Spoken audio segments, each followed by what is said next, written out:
This is Catholic Dad. I wanted to give a video on Amendment 17. And I don't know if everybody's familiar with the United States Constitution, but it's something that it's kind of been a hobby of mine for years. I've kind of walked away from it in the last couple of years, having 9 kids.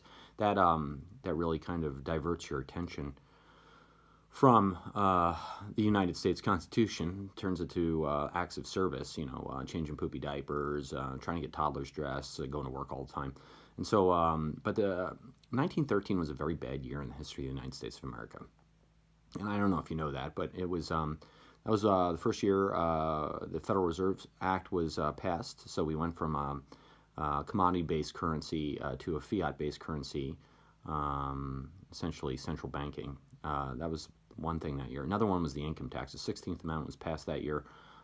Beforehand, it was all essentially tariffs, impost, ex post taxes on foreign trade. That's how we funded our federal government for many, many years, with the exception of the Civil War. And third was the 17th Amendment. Now, in terms of, I've been doing meditating on this. The 17th Amendment was when national senators went from being elected upon by state legislators, right, to being elected upon by the popular vote in the state. I think it was Jefferson that said, what's the definition of democracy? It's 2 wolves and a sheep deciding what to have for dinner. Now, that was the pinnacle moment, honestly, if you think about it. The pinnacle moment of when we as the United States of America went from a republic to a democracy. And democracy is not what our founding fathers intended. Benjamin Franklin, when he walked out of the Constitutional Convention, he said, what kind of government do you have? And he said, a republic, keep it if you can. And yeah, that was the moment where we lost it. And so, let's think about this for a second. Has anybody seen an electoral map of the United States of America? And I'm going to make these numbers up, but they're pretty close. There's something like 3,100 counties in America. And how many vote Democratic? How many are quite liberal? They're the biggest counties, by the way, obviously. But it's approximately 100 counties vote Democratic. And so think about it, or liberal. And the rest are kind of rural counties, farming communities, small towns. They tend to go conservative or Republican. Not that Republicans are that conservative at all. But all that being said is it used to be that the Congress was made out of the House of Representatives and the Senate, and the House of Representatives was the vote of the people. And so those were the representatives that were closest to the people. And the senators were the vote of the states, so that the states' legislators actually got a vote on who to put in the Senate, and that was the states' vote. So we had a people vote, we had a states' vote. And so if you take all those counties, and if you think about it, even California would have a very conservative senator if they were elected by the state legislator. New York too. I mean, I spent a lot of time in upstate New York, and those counties are unabashedly in-your-face Republican. Yet we keep getting people like Chuck Schumer in office, and that's because the rural counties, are overwhelmed by the cities, and so that's 2 wolves and a sheep deciding what to have for dinner. And so I'll make this proposition. Anybody who's a student of history can actually argue with me on this, but if we never had the 17th Amendment and senators who were still elected by the state legislators, we would have never had the New Deal, Great Society, the EPA, Department of Education, and what goes along with that, all the national debt, right? And so we wouldn't have all the national debt, we wouldn't be in this precarious situation. And when you don't have all those institutions, because it's suddenly the public treasure, all the money in government, and all the money that government extracts from the people, then comes fair play for warring bodies.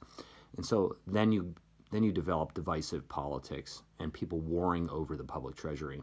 And you can see that in all sorts of avenues in the world. You have the Department of Education fighting for the money. You got the military-industrial complex fighting for the money. You got the post office fighting for its money. It's like everybody's constantly warring over money.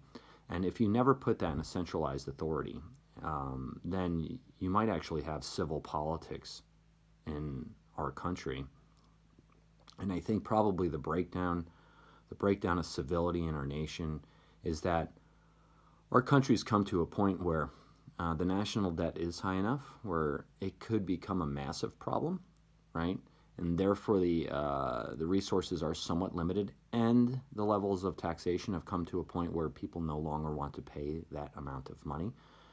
And so we're at this pinnacle point where something has to give, and nobody wants to give anything.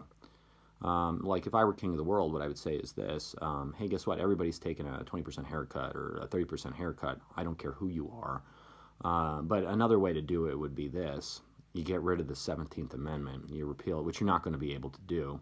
Actually, that's not true. You probably would be able to do it if you posed a good argument, because 2/3 of the state are needed to amend the Constitution. 2/3 of the state go red. You probably could repeal the 17th Amendment. Hey, that's a new idea. Maybe we can actually start a national initiative to repeal the 17th Amendment. And if you do that, the state legislators would then have the capacity to elect national senators, and those national senators would invariably be very, very, very conservative people. Even in the state of California, like literally the progressive movement would fall on its head immediately. Like they would have no chair to stand upon. They would die a very slow death, or a very quick death.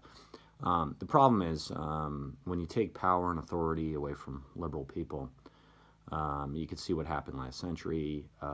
They war rather rapidly. They take to the streets, they burn things, they flip over cars. And so you would have some civil unrest. Maybe it's better that way. I don't know. But nonetheless, 17th Amendment, read it if you want to. It's, or you should probably read the whole Constitution.